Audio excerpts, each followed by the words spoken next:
Sembelih lembu orang putus belaka dah. Tapi lembu ada bangun congok. Tukang sembelih tu buat lalu pisah sekali lagi baru mati. Sah ke tak? Sah.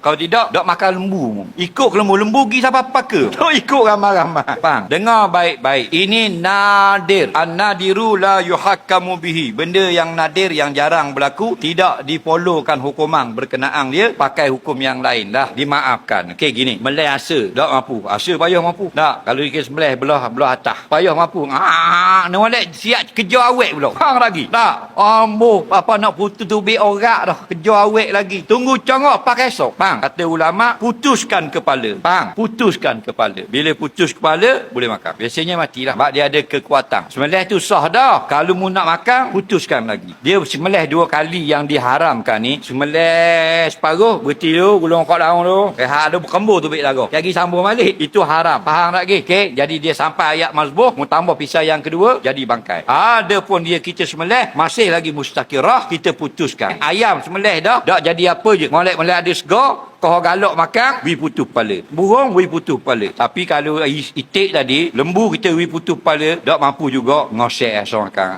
ngosek